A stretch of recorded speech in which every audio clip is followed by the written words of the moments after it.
lovely of you to join me and Tam tonight. My name's Amy. I have an Instagram called Amy Ransom Writes, and I have just released this book, which is called The Soul-Soaring Virtues of Separation. And for the last 111 days, I've been doing a sort of like mini campaign over on my Instagram page, basically sort of talking about the learnings that are in this book.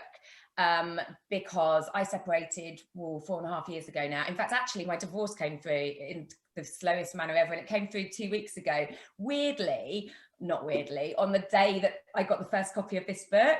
So it was kind of really strange. But I have just found separation to be a very positive experience, and I kind of wanted to share that with people, because I know that when you're going through it, especially when you've got children, it's full of conflicting emotions. And actually what has been shown to me, and it takes time, is that actually it can be the gateway to fulfilling your true potential. And I've got 3 kids, 11, I always forget their ages, it's crazy, 11, 9 and 6, 2 girls and a boy. Oh wow, you definitely got your hands full then with 3. Yeah. And actually I separated when my youngest was 2, so it was quite full on then, because obviously my eldest had only just turned 7, and a lot of people said to me, oh, it's quite unusual to separate when your children are that young. It's quite often something that happens when your children get older and you're sort of left in your relationship to realize that you don't get on anymore, you haven't got much in common. But for me, having the 3rd child was definitely a catalyst to fast forwarding, I think, the end of things. No, definitely. So do you want to maybe start with kind of talking through the book? And I think everyone here would really love to hear an extract, a little bit more about it. Sure. Do you know what I'm going to do? I'm going to start and I'm going to just read you. I mean, you can sort of have a little... The book is split into 111 learnings, and it talks and it brings in a lot of things like law of attraction, which, if you don't know anything about law of attraction, is basically the ability to manifest really good things in your life. It works both ways. You know, it's a bit like when you wake up and you have one of those days where you go, such a bad day, spill the milk, you know, you've missed your train, all those things. And you find that when a day starts like that, you build momentum in that direction. And what law of attraction teaches you is that you can change momentum and you can change energy. And I found that I was actually introduced to this shortly after I separated, and it has been a real game changer for me.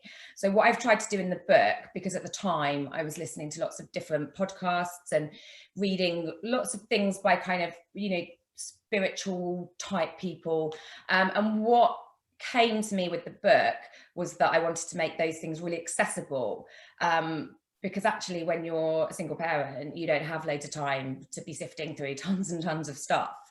But what I'm going to do is I'm just going to read you the first page. And the 111 learnings is very deliberate, because in numerology, 111 is a really powerful number, because the number 1 is associated with independence and authenticity. And the number 11 is a master number, which basically is about enlightenment and awakening. And I think that those two phrases like can sound really grand, but actually all they are is you learning more about yourself and learning to channel your energies in a way that benefits you rather than stands in your way. So I'm going to just read the first page to you, and that's because it will explain why I wrote the book. And it will also explain that I thought I never ever wanted to write this book ever. So it starts: to you, my lovely reader. I never imagined I would write about separation following my own in 2016 at the age of 39, after 9 years of marriage, 3 children and 14 years of being together. It's such a personal experience. Then one day during my daily run, I was listening to Oprah's Super Soul podcast with Sarah Von Brathneck, author of the New York Times bestseller, Simple Abundance. She shared how she wrote the book for her, never once thinking about the effect it might have on others. Right there and then, I knew I wanted to write this book. Not to dwell on what went wrong, blame, mourn, or overshare, but to put into words what I've been shown about myself during this time. Because for me, separation, while occasionally challenging and painful, has been my greatest opportunity yet to really and truly get to know myself. I believe it can be one of the most positive experiences in life and the gateway to fulfilling our true potential, if we choose and allow it to be so. Separation in its many forms is a heady mix of conflicting emotions, often hitting all at once. But I know that you can fly, that you will learn to accept these emotions and learn from them, and that some days your soul will soar higher than ever before. This I have been shown over and over again. And then how the book is structured is it's structured so that it's really accessible, because, you know, when your headspace is like limited and you're in a fog and you're feeling all sorts of emotions, it's really hard to access any information, I think, that you're given. And so what you can see is it's divided into parts. So you've got 8 parts of the book, and then each part is it's a learning, but actually as well, when you repeat it, it's an affirmation. So you have here, if you see the learning one, for example, the part 1 is all about assertiveness, and that's because that's your very, very first stage of separation. So that's where you decide, because it is a decision, how you want to frame your separation. So do you want to maroon yourself in that place that will be very hard to leave, or do you want to start to build the blocks to move forward and just to let some more positivity, you know, and some healing into your life? And so every single part is based on your journey of separation, and it's a journey. I'm actually really interested to hear what people think when they've read it, because it's a journey I definitely know I have been on. I've got some separated friends who are definitely on that. But for me, the themes in separation have been assertiveness, where how you want to frame your separation, motivation, because crikey, we need oodles of that some days. Insight, where you start to learn all sorts of things about yourself. Self-expression, where you learn how to express yourself, you know, how to express yourself with others, how to frame your life as a single parent in a society that quite often views that as an undesirable state. And then you move into the latter sections, which are really, really lovely, actually, because they're about you, and they're about how unique you are, and about your independence, because independence is something that absolutely every single one of us here knows, because we are us on our own doing all of this. And that's a part that I really enjoyed writing, because it helps you to recognize all the brilliant things that you're doing. It helps you to recognize that you're strong and capable, helps you to recognize that you're exhausted, and that actually exhaustion isn't a sign of weakness or failure. It's actually a sign of strength. And that when you recognize you're exhausted, you can then go on to do so much more. And then we come into the the last parts of the book, which is all about awakening. So this is all about how you change your attitudes towards yourself, towards your ex-partner, how you can choose your intentions so you can lead a more intended life rather than a kind of more accidental. And then the very final part is all about your new beginnings, and it's about trusting in life. It's about the friendships that can invigorate you. It's about living your life without purpose, because I think that's something that we definitely lose as adults, and we definitely lose as, you know, single parents, because our time is so restricted. And when I mean without purpose, I mean just doing something because it makes you feel happy, you know, and it can be absolutely anything that does that. Making new traditions and memories, so important.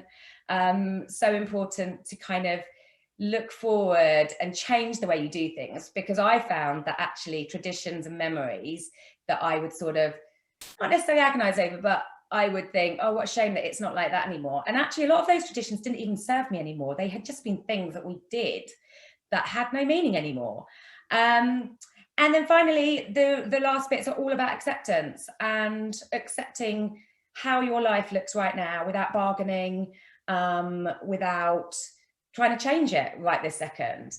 And it's quite a deliberate journey. And so I'm actually really interested to find out if that's how other people's separation journey has felt to them as well.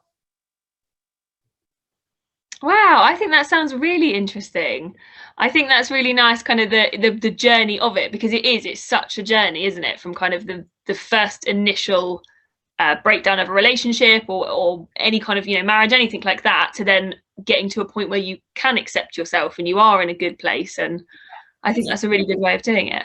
You know, and the pandemic has shown me that, because before this all hit, I felt like I was in a really, really strong place. And then the pandemic came, and, you know, your support networks change or disappear, and you're left to do things a lot on your own. And I think a lot of us found that in the first lockdown, that single parents were just like, you know, we weren't even addressed for, goodness sakes, we weren't even addressed for weeks on how to share your children between houses.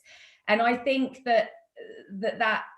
for me, this has been quite reaffirming, because I've actually had to read my own book again to remind myself of the things I've forgotten, because, you know, it can be very easy, and we all do it, to kind of sometimes exist in victim status. And I do it every now and again. Every now and again, I have this desire to be rescued. And I'm like, hang on a minute, you don't need to be rescued. You can rescue yourself. But, you know, without having people there to say to us, I understand, you're doing a great job. We need those things. You know, we don't have another partner by our side to have that constant daily, you know, banter with, and to share decisions. And the responsibility, I think, of raising children on your own is very rewarding, but it's really overwhelming some days. So the book is very much a dip in, dip out. You know, you can flick through the book like I'm just doing now. Okay, and I've hit learning 33. I make progress, never mistakes. And every single learning starts with a quote from a famous person. It might be, you know, it might be someone really deep, like Deepak Chopra, or it might be Dolly Parton, or, you know, it's a real cross section. But the point is that you can put this by your bed, and you can flick through it. You can keep it in your bag. You can do whatever, and you can literally use it as a kind of daily affirmation thing. And I always say that somehow the universe knows where you need to land, and so you just pick it up. It's quite spiritual in places, but it's also really normal, because I'm really normal and an ordinary mum of 3. And as I say in the book, I haven't heard silence since 2009. So it doesn't matter if universes and souls and all those things aren't your language. It's very much a accessible way of accessing those things. No, I think that's brilliant, especially as single parents. You know, time is limited and is very precious. So a book like that you can pick up, put down, you can read the bits that are relevant to you in that moment, is perfect, rather than one that you've got to read front to back, you know, in a certain period of time for it to be kind of valid and help.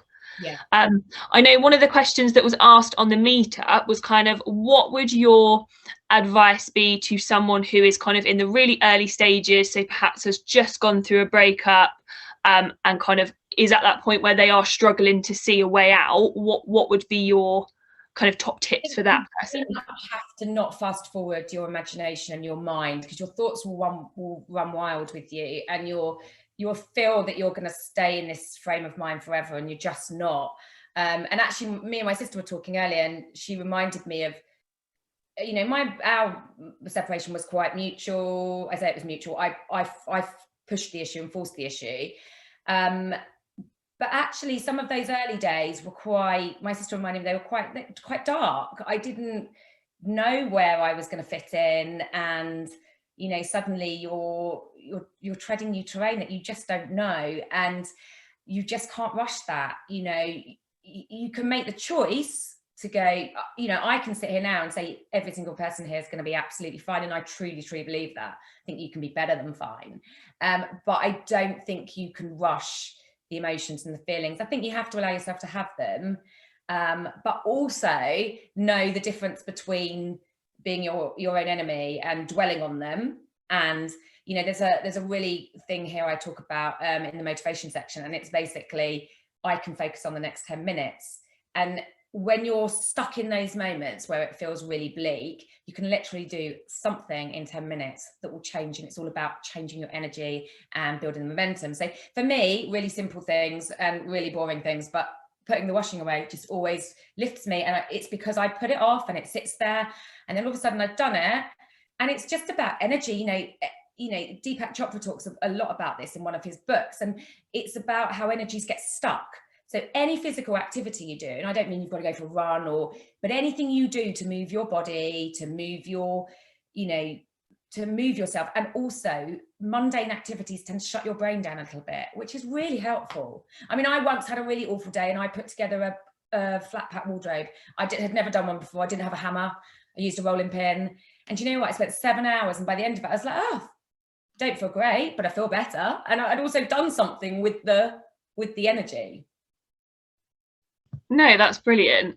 And then what would you kind of say to the people who are perhaps a bit further down the journey, and they're getting to a point where maybe they are starting to feel a little bit more comfortable on their own and kind of where they're at, kind of advice for them with kind of like affirmations and kind of getting kind of the positive things back from situations?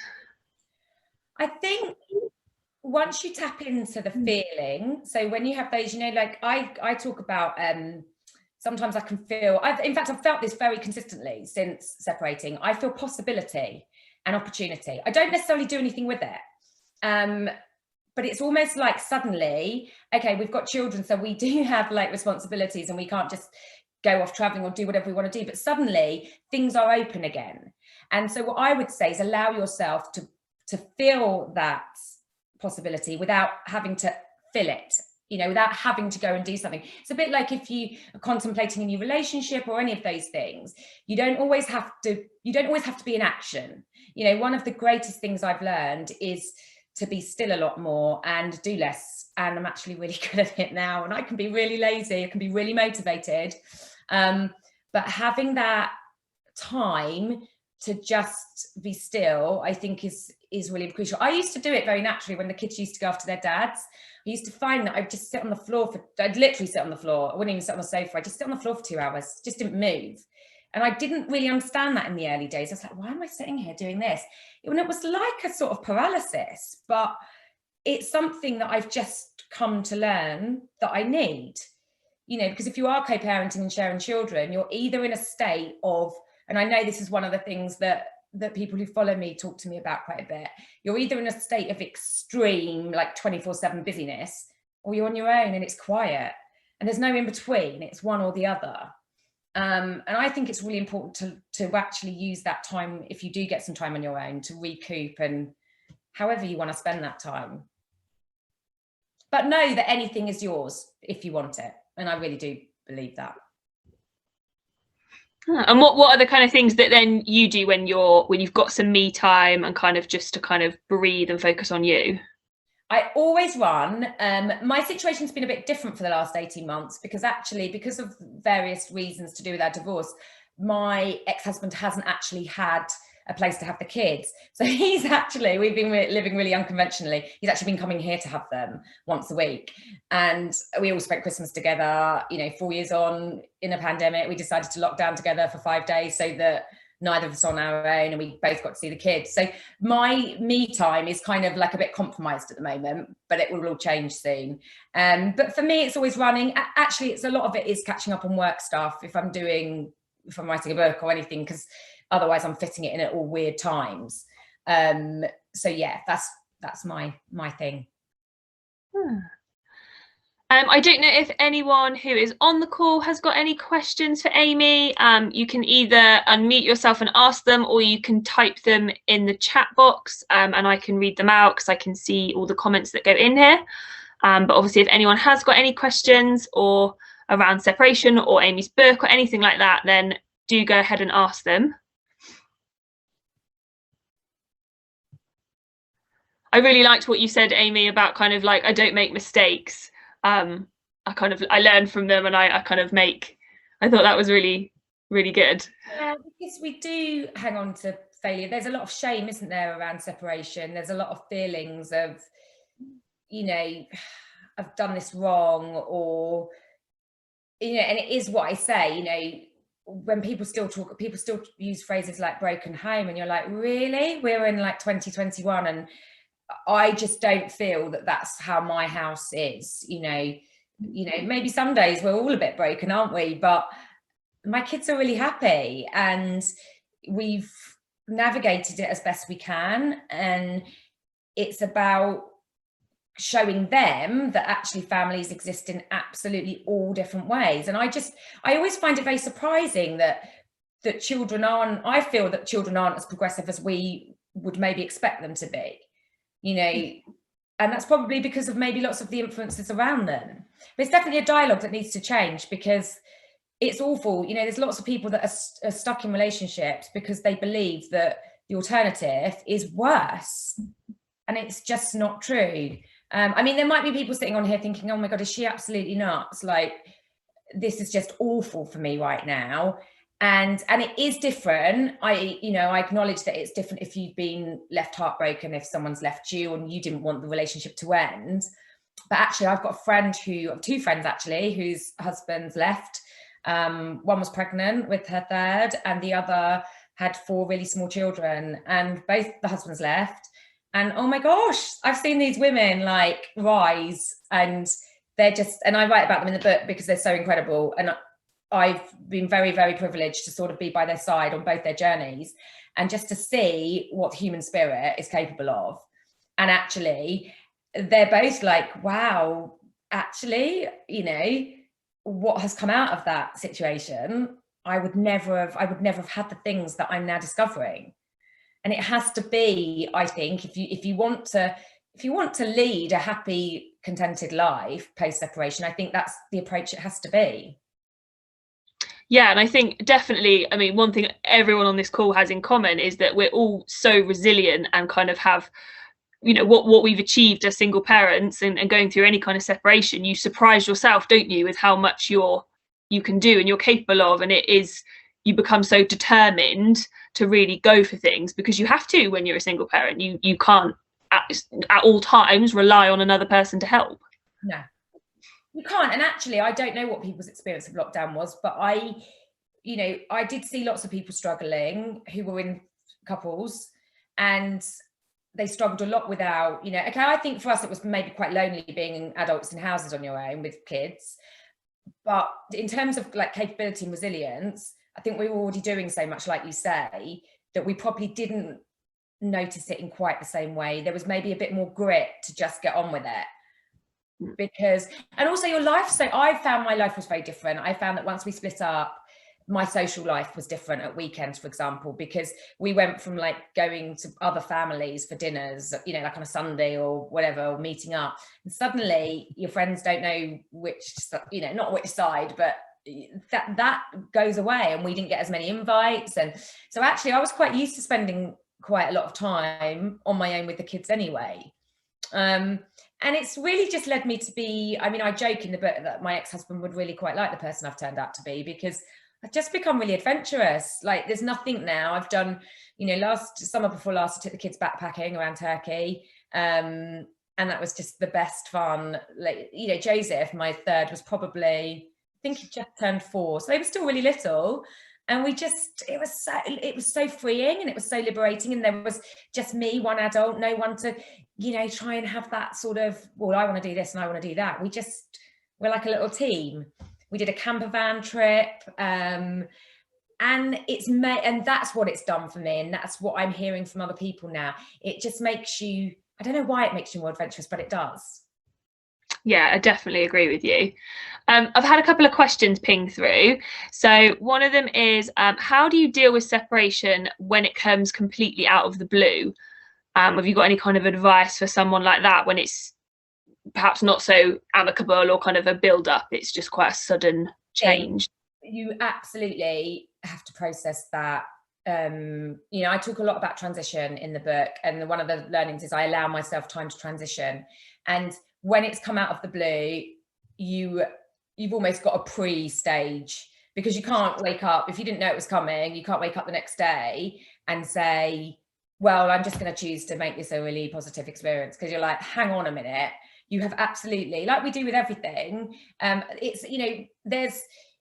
it's a loss, isn't it? Separation, however it happens, can be a sense of trauma and loss, and I've got a couple of friends who very sadly lost husbands to cancer, and although our arrival here is different, there are many parallels in what we've had to learn to cope with. So I think if it's come out of the blue, if you know that there's, sometimes, if people come to me and say, oh, I don't really know what to do in my marriage, or he wants to leave, or I want to leave, or she wants to leave, whatever it is, I always say, do you love each other? Because I do believe, and I might be a bit of a romantic, but I do believe if you love each other, like truly love each other, then you can work out whether you both want to rebuild that. And actually, I feel like this book will help save as many relationships as it does move people on from them. it's a real, it's like, you know, there's no quick fix. It's a time thing when it's happened to you out of the blue. Support yourself with people that love you, you know, people that, it's really damaging. I saw it with my friend. It's really damaging for her self-esteem, you know, when your husband's left you for someone else. But I've watched her rebuild her self-esteem, and I've watched her radiate this just beauty and inner beauty. And my self-esteem was quite low by the time I, you know, because even if it was mutual, by the end of it, we weren't being very nice to each other. And, you know, failing to notice one another, just, you know, it makes you wonder. And also if your partner becomes less interested in you, you're like, well, you naturally reflect that back on yourself. You don't necessarily think, you always think it's a problem with you. So I think self-esteem always takes a knock in, you know, in these breakdowns. But yeah, I think if it's happened to you, find, you know, a good friend who loves you and who can see all the great things about you. Have a good cry, you know, spend time with that person. Don't have loads of people around you that don't feel like you need to tell everyone. Maybe don't tell everyone, even if you feel the need to, because I think that can be really difficult. Other people have different agendas. You don't always get the positive people in your life that you need at that point. And then I'd also say, even though it's really, really difficult, believe, even if it's just because I'm saying it today and I've actually watched 2 people go through it, believe that you will be okay. And you might not be okay today, but in 3 weeks, you might have 1 minute in the day where something happens that you go, oh, you will feel little tiny positivities. And in actual fact, when you've been, I don't want to use the word wronged, but, you know, if you have been left or, you know, something's happened in that way, I actually think you have a greater opportunity than any of us to really, really soar, because you're going to watch yourself overcome something that you didn't choose, and you can turn it into the most magnificent experience. And all I can say is that without a doubt, you'll be sitting there, whether it's in a year or 2 years, it's so different for everyone. You'll be sitting there one day going, whoa, look at where I am and look at why I'm here. No, I think that's really good advice. I've got another one, which is kind of similar. So someone would like some advice around if your kind of ex-partner has moved on really quickly with someone new maybe, and kind of seems to have it all figured out, and you're still the one trying to find out who you are now and kind of work out where to go from there, because obviously it's quite difficult if you can see the other person looking like they're having a great time. Okay, firstly, I totally relate to that one, because I am you. It's, if you're moving on quickly, you're not moving on, trust me. And your ex-partner will possibly have like 4 or 5 partners before you've even had one. 2 things. I'm on Instagram and I have like a Facebook blog business page. I don't go on personal Facebook. I never have been. And do not, I have this thing and I write about this in the book. You have to start establishing like really healthy boundaries. You're not in each other's lives anymore in that way. You don't need to know what they're up to. They don't need to know what you're up to. I did make the mistake of sometimes we would share things about our personal lives. And in actual fact, that was all well and good if we were in a good place. But then if we were getting on each other's nerves or someone was changing childcare arrangements, that you could bet would be the thing that was like a sticking point. Also, you just can't move on that quickly. So if someone looks like they're having a really great time, you're probably doing the inner work. And I know it sounds trite, like let's all do the inner work on ourselves, but you know, that's why we're here. We are supposed to grow and learn and try and understand things about ourselves. If you're feeling uncomfortable at times and you're doing that work, that's going to serve you in the long term. Whereas the person that, you know, is maybe filling it with things, you know, people or activities. I mean, like, no one's doing that now, but you know, that is a sticking plaster. And ultimately, you know, not everyone has the same desire to find out loads and loads of stuff about themselves. Me and my ex are completely different in that way. Like, you know, we get on fine now, but I'd say he's done like pretty zero introspection since we split up. He'd probably admit to that as well. I just think, don't, your mind will play tricks on you. Your mind will say, well, they've done that and I should be doing this to show that I'm doing as well as them. But you're doing well in your own way. And it's probably a more meaningful way and it will serve you. It really will. Brilliant. And then I've got another one kind of around like co-parenting and kind of where your child is in all of this within the separation. So someone's finding it quite difficult with co-parenting and knowing that their child is spending time with their other parent and the new partner, as opposed to spending time with them. And obviously before a separation, you'd be at home all of the time, wouldn't you, with your child? Have you got any kind of advice or tips for that? I mean, I think that never feels good to start with. But unless it's, I mean, you know, my friend, sorry to go back to it, but it's related. My friend who's, you know, he's still with his new partner that he left her for, and her children now spend time with him and the partner, and she handles that so graciously, and I'm like, wow, that's hard, you know, that's really, really hard, that the children then coming back and talking about the new partner. I think it's one of those things you can't torment yourself with. It's going to happen, and at some point maybe it will happen to you as well, and you'll then be in the same position. But also I think new partners quite often in the early stages come and go. You know, my ex-husband's had 2 or 3, and my kids are kind of, you know, he's not handled it necessarily the way I would have thought to handle it, but they do come and go, and I'm always here and he's always there. And actually, as parents, no one else takes your place. And I don't think that there are many new partners that actually want to take the place, or, you know, there are probably lots of partners that are putting up with someone else's children just to be with the person. But it's definitely a one, you know, wouldn't give those thoughts too much, you know, airspace. And when they're together, you know, when your kids have gone off for the weekend or whenever it is, I think you have to keep yourself focused on other things. Just don't sit there thinking about what they might be doing. And also, I have also heard from people who are kind of like step parents, they don't love it, and it's really hard, and they're not going to be sitting at home having this gorgeous family weekend, just like you probably never had that gorgeous family weekend, because we all know if we've had the children together and lived together for a fair while, we know that family situation's, you know, it's never pure joy, is it, at the weekends? It's a lot of, you know, so just don't give too much airspace to those thoughts. And then I've got a question from a lady here who would kind of like to hear some advice from you on how to cope with the huge expectation once you are a single parent to thrive and be successful and be great at everything. And actually you're still kind of going, oh God, you know, where do I start? Well, I mean, days are very different. I actually feel like days in being a solo parent are very much like people are talking about days in lockdown, because you have a good day where you're like conquering everything, and then you have a day where you're like, how can this be so bad? You don't have to be successful. You don't have to be, or what's your definition of success? I mean, that's the thing, isn't it?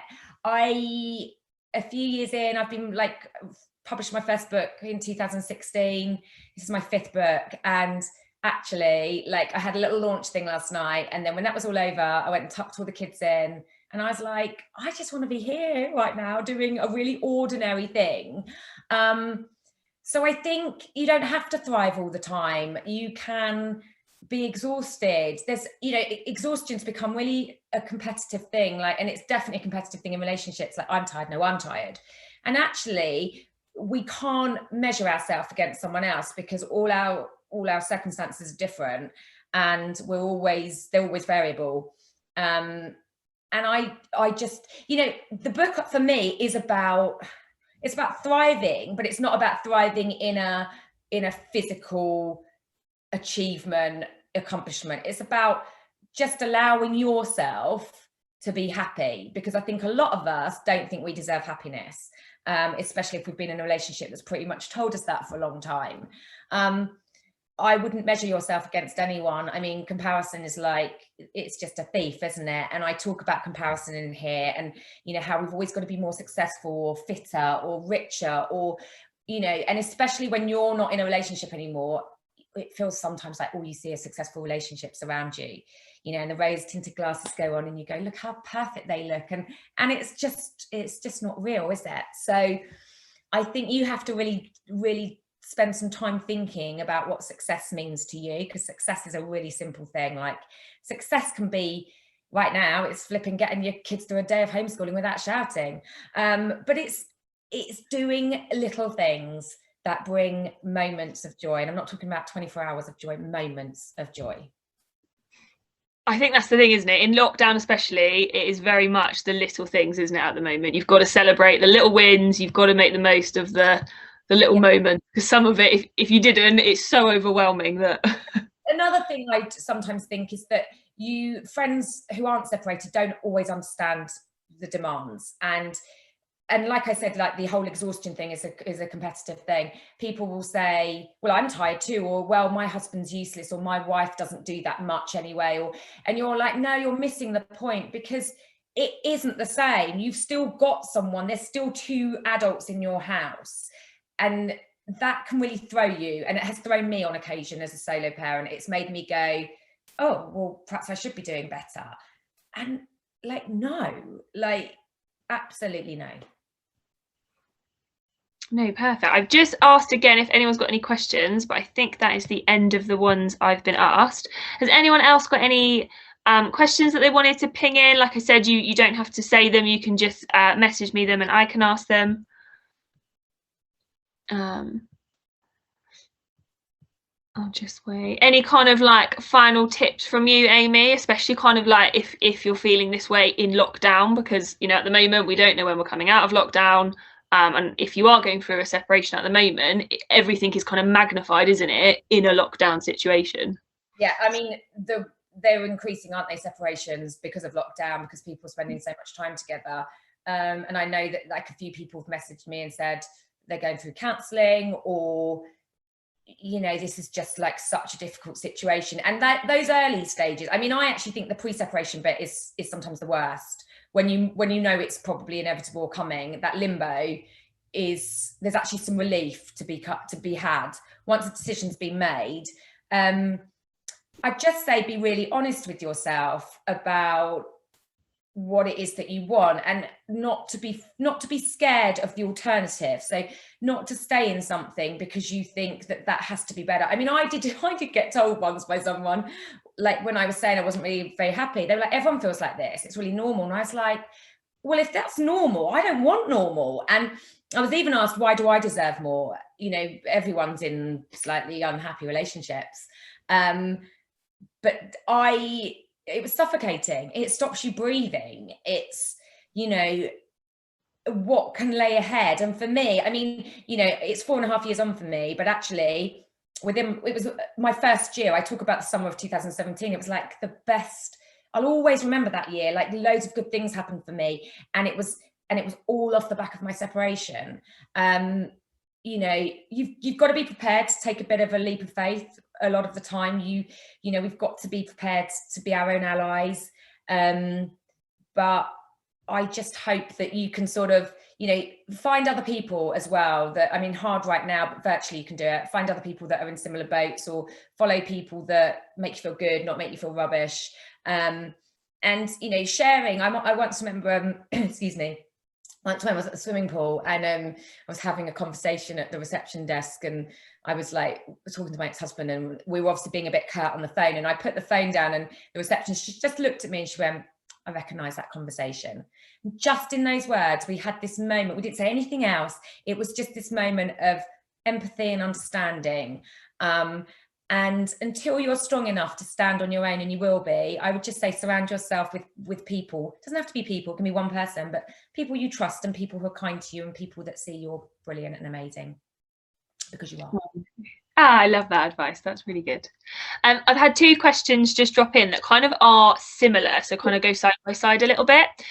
So one is, my teenager is feeling really angry. How can I support him during the breakup? And another one is, as much as I'm trying to support my teenage daughter, she's always trying to push every button. How can I make going through the separation easier? So kind of 2 quite similar situations. Yeah. I don't have teenagers yet, so you're probably better positioned to answer that than me. I think teenagers are teenagers though, aren't they? Like, I can see certain things in my 11-year-old, and she's actually really supportive and really lovely, but I wonder what I might get in a couple of years' time. And I think you have to be quite honest with teenagers, because I think they're intelligent. I don't think you can hide stuff. I think they deserve to maybe know a bit about, you know, I think sometimes people try to protect the kids, but maybe we need to be honest about why the relationship hasn't worked, because quite often the children will blame the parent that isn't there. Sorry, they will blame the parent that's still there, whereas the parent that isn't there is sort of got off out of that situation. So I would very much say, don't be afraid to talk to them. But also, children don't, you know, I can see it in my 11-year-old, she doesn't like being asked questions a lot of the time. So I think you've got to pick your moment. Yeah, definitely agree with that advice. I feel like I have to do that with my 4-year-old, let alone a teenager. I have to definitely pick my moments. Yeah. I think that is all the questions that we have then. If anyone's got any just before we kind of wrap up, then again, please feel free just to pop them in. But I think that is all the questions that we have this evening. Well, thank you very much all for joining. It's